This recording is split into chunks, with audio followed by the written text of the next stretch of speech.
Shabbat Shalom, habla Manuel Domínguez, gracias por ver mi canal. El día de hoy hablaremos de Parashá Bo, Parashá Ven Acá. Esta porción que nos corresponde del libro de Éxodo capítulo 10 hasta el capítulo 13-16 va a narrar lo que es los últimos golpes o las últimas plagas que se le dan a Egipto. Va a hablar sobre todo lo que es la Pascua, el Seder de Pesach, esta ley de poder contar en el Seder de Pesach lo que sucedió, y casi que va a ser uno de los pilares históricos de narrativa que va a tener toda la Biblia, hablando de fuimos liberados, somos libres, salimos de la tierra de Egipto. Tanto que aquí al final de la porción lo que va a pasar es que los que van a exigir la salida de Egipto no va a ser Moisés, no va a ser Aarón, sino los mismos egipcios van a pedir que Israel salga de Egipto. Ya con este último golpe, donde ya han muerto los animales, mueren también los primogénitos de cada casa. Y esto nos deja ver que el Señor lo primero que nos pide es que entendamos que el árbol de la vida tiene 10 dimensiones. Esas 10 dimensiones, según cómo lo vayamos a fragmentar, podemos hablar de los 5 mundos, podemos hablar de las dimensiones intelectuales, emocionales y de la acción de la materialidad de Malhut.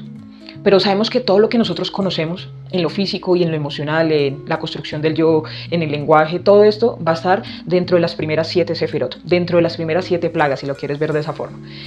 Y claramente cada vez que había un golpe, una plaga, se decía que se endurecía el corazón de Faraón. Recordemos que hay una sefirot que se conoce como el corazón, que es Tiferet, que está en medio de las emociones. Entonces, Faraón veía que ya estaba algo más o menos calmada la cosa, y endurecía su corazón, porque él endurecía ese control sobre las emociones, sobre las finanzas, sobre la construcción de la identidad de su pueblo, sobre el lenguaje, sobre los magos también lo pueden hacer, sobre otras narrativas, y cada vez que endurecía su corazón era un intento de poder seguir controlando la emoción. Y aquí hay algo importante que debemos entender. Debes distinguir, así como se distingue Jacob de Israel, debes entender que cuando el Señor dice ven aquí donde está Faraón, no está hablando del rey de Egipto, está hablando de Faraón.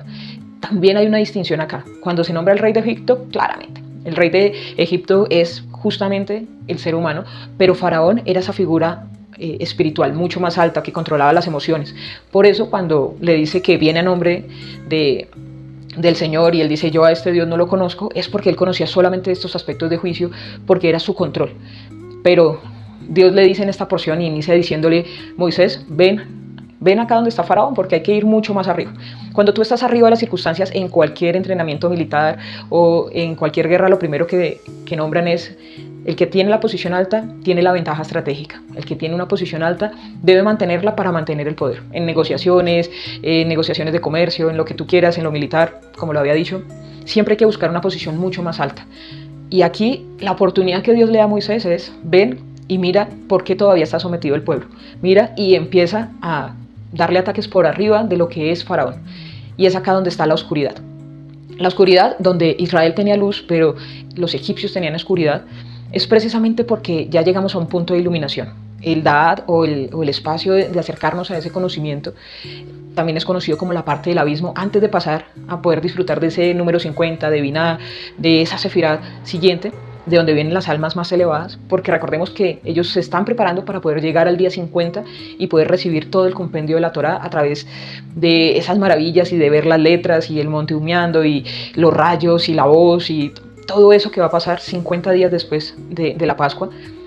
Y entendemos lo primero, tienes que estar mucho más arriba de tus circunstancias, mucho más arriba de la manía que tienes, del vicio, de aquel hábito que quieres dejar. Tienes que estar mucho más arriba, más evolucionado que el tabaco, más evolucionado que aquello que quieres mejorar en tu vida, para que de esa forma, estando en una posición más alta, realmente puedas demostrar que eres libre. Y acá nos llevamos a una pregunta, y es, claro, durante todos los días, todo lo que hacemos es narrar que somos libres, porque el Señor nos sacó con brazo poderoso de Egipto, y casi que Egipto se va a nombrar todos los días en todas las narraciones y predicaciones. Es uno de los asuntos más importantes que hay en el Seder de la Pascua, y dice que hay que contar. De hecho hay un mandamiento donde dice que hay que narrar toda esa historia de Egipto, el antes, durante y después de la Pascua, en la cena de Pascua, para entender que somos libres, ¿sí? Todo lo que hacemos en la cena de recostarnos hacia un lado para demostrar que somos libres, tomar de cierta forma los alimentos, beber de cierta forma cada una de las copas, esto nos dice que somos libres. Pero también comemos matzá por 7 días, ¿no? Este pan sin levadura. Dice la narración que es porque salimos rápido de Egipto y no se tuvo el tiempo del leudado del pan. Pero ¿por qué no salimos antes? Pudieron haber salido en el ataque, con ese ataque aéreo que hubo del granizo, donde destruyó todo, donde hubo agua, fuego, donde realmente hubo un gran pánico en Egipto, menos en la tierra donde estaban los israelitas. Ellos hubieran podido huir ahí en tanto que estuvo ese ataque aéreo. También en el momento de la oscuridad, donde los egipcios estaban paralizados, no se podían mover ni ver dónde estaban sus compañeros, excepto en las casas de Israel, que había luz, ellos habían podido salir de ahí fácilmente. Pero ¿por qué esperar hasta la última plaga? ¿Por qué esperar hasta que te expulsaron del país realmente? Porque lo que pasa acá, realmente lo que hicieron fue sacarlos de allí, porque si seguían, ellos pensaban que iban a seguir más y más y más plagas. Y es porque, si lo vemos desde una forma práctica, posiblemente lo que querían era apropiarse del país, porque estaban las construcciones, ellos ya habían trabajado en construcciones de las ciudades, tenían sus ganados. ¿Por qué no has salido de allí? ¿Por qué tú no has salido de Egipto? ¿Qué es lo que nos mantiene realmente acá? Nuestros negocios, nuestro empleo, el salario mensual, esa relación que no es buena porque sigues allí, ¿no? El temor a la soledad. ¿Qué es lo que está llenando eso para que te siga teniendo en cautiverio? ¿Qué es lo que está llenando eso para que aún sigas dependiendo de eso? Cuando estás mucho más arriba, estás libre. Y aquí, si cualquiera ha hecho matzá para esta semana de panes sin levadura, alguno ha cocinado, sabe que si la harina se moja, en 15 minutos ya la harina no sirve porque se va a fermentar. Si con el agua, simplemente con la harina, eso ya genera una masa leudada y ya puedes hacer pan. Lo que podemos ver aquí es que no solamente es el relato de salir rápido, sino debemos entender que es hablar, tener la identidad de por qué hablamos, esa intención, y demostrar que ese conjunto de cosas realmente van a producir cosas buenas en nuestra vida. Realmente ser libres, realmente demostrar que no tenemos atadura con ninguna sustancia, con ninguna manía, que no tenemos algo que nos ate y que sin eso pues realmente perdemos como tal la cordura. Realmente ser libres no es no disfrutar de lo que tienes.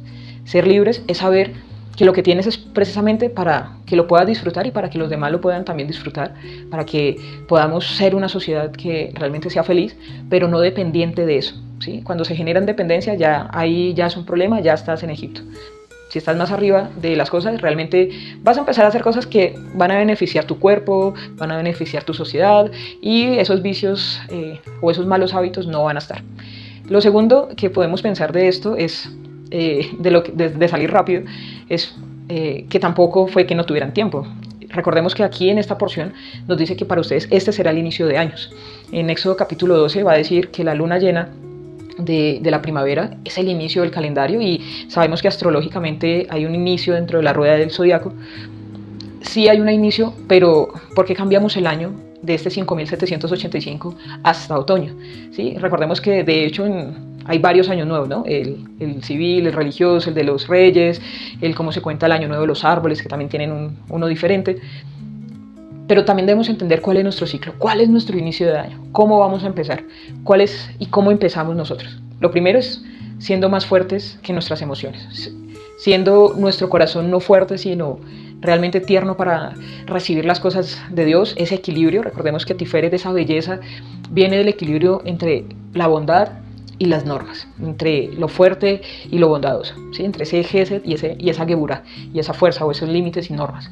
Y sabemos que eso lo que va a generar es que todo el árbol sea bello, ¿sí? Esa conexión de la línea central del árbol se da precisamente por el equilibrio entre las dos partes, sin desconocer las dos partes.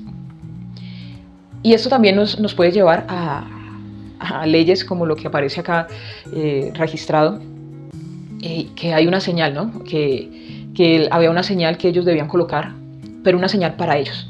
Y esto también me hace pensar que en la Biblia habla mucho de señales. Hay señales que son para nosotros como creyentes, y hay señales que hay hacia afuera, ¿no? Hay estas señales para los incrédulos, para la gente de afuera. Pero esta señal particular de la libertad es una señal interna.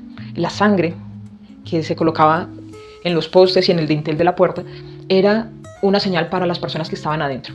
Pudieron haber habido personas egipcias adentro también, pero una señal para dentro de las casas, ¿sí? El ángel pasaba por encima de las casas y las saltaba de aquellos que tenían una señal interna, una señal que ya era para ellos de reconocer a Dios, que les iba a traer la libertad. Claramente aquí hay un marco entre la sangre, el Mesías, el salto del Pesach, ¿sí? El vencer el espíritu de la muerte, el colocar las mezuzot en nuestras casas, ¿sí? Esa señal hacia adentro pero no debemos desconocer que también hay unas señales hacia afuera. Entonces también debemos distinguir qué cosas espirituales hacemos hacia afuera, qué cosas espirituales son para nosotros hacia adentro, porque son para una señal de la conexión con Dios. Y hay una ley también muy particular que quisiera resaltar, y es la que dice en Éxodo 13, donde dice que, bueno, los primogénitos murieron en Egipto y a causa de eso todos los primogénitos van a ser consagrados a Dios. Y hay un primogénito en especial que me causa curiosidad, y es el primogénito del asno. Dice que este primogénito no se rescataba con dinero ni entregándolo para que posteriormente se hicieran estos compartir, sino que este primogénito o debía ser rescatado con un cordero o simplemente debía morir, y era el primogénito del asno. Me lleva inmediatamente a lo que dice Oseas capítulo 8, donde dice que Efraín es el primogénito que es como un asno, ¿sí? Que da regalos a los vecinos malos y que a causa de esa locura y de ser como un asno salvaje, y bueno, pero el primogénito de los asnos lo vemos que va a ser rescatado por el Mesías. Zacarías dice que el Mesías va a entrar sentado en una cría de asno, en un pollino. Y el Mesías también, si lo vemos en cualquiera de los evangelios, en Mateo capítulo 21, en Marcos capítulo 11, en Lucas capítulo 19, en Juan capítulo 12, nos habla del Mesías sentado en un pollino entrando a Jerusalén, que los talit eran como donde él estaba sentado, que la gente colocaba ramas para que pudiera caminar allí, y lo más importante acá es que en la puerta de la ciudad estaban unos griegos. Ahora, ¿cómo se enlaza todo esto? Sabemos que el reino del norte y el reino del sur de Israel causaron pues esta división después de Salomón, que se dividió el reino, y el reino del norte fue conocido como Efraín, ese primogénito del norte que posteriormente se lo llevaron los asirios, lo esparcieron a todo ese mundo conocido de los imperios. Recordemos que son los asirios, después los babilónicos hicieron su parte también, pero los judíos, los de la zona de Judá, los del reino del sur sí retornaron, pero hubieron muchísimos israelíes que estuvieron por todo el mundo conocido a causa de las diferentes conquistas de los diferentes imperios antiguos. Debe ser el primogénito de asno redimido por el Cordero, y el Cordero que es el Mesías, que sabemos que es esta figura, nuevamente enlazando tanto el calendario como la figura del Mesías, como el del sustituto, el sacrificio, todo esto. Y este Efraín que aparece en los griegos eran todos los griegos, todos los israelíes que estaban alrededor, y eran redimidos por el Mesías. Ahora, ¿qué pasa en Hechos capítulo 2, 19, cuando están hablando de las señales? De Joel capítulo 2, donde nuevamente está hablando del tema de las señales, y dice que van a haber señales y que va a haber una restauración de la casa, lo que dice el profeta Joel, pero aquí dice que habrán señales en el cielo, ¿no? Maravillas, prodigios, señales, y nuevamente hablamos de señales internas, pero señales externas para poder traer a las personas a la conexión, a la espiritualidad, señales que van a permitir que otros también puedan crecer espiritualmente y llegar a una estatura donde van a ser libres. Y es aquí donde entendemos que en este día especial, después del salto, después del Pesach, 50 días después, va a tenerse la entrega a la Torá. Va a tener estos truenos, fuegos, las tablas, los mandamientos, las normas de estos 5 libros que estamos aprendiendo, entregados 50 días después de demostrar que somos libres, después de haber estado en una posición más alta, venciendo a través de la mano de Dios con brazo poderoso, a través de estas 10 dimensiones, de las 10 plagas, relacionados también con estos 10 dioses egipcios, pero vamos a estar mucho más arriba. ¿Y cuándo lo hizo? Pedro en Hechos capítulo 2 lo está diciendo en la fiesta del día 50, en la fiesta de las semanas, en la fiesta de Pentecostés, hablándole a todo Efraín, a todo el asno primogénito, cómo está siendo redimido por el Cordero, que, como dice Zacarías, entró un día, el día 10, a ser examinado, así como se examinaba el día 10, el Cordero antes de pasar a Pascua. Así mismo, el día 10 entra el Mesías antes de participar de la Pascua y de ser el Cordero.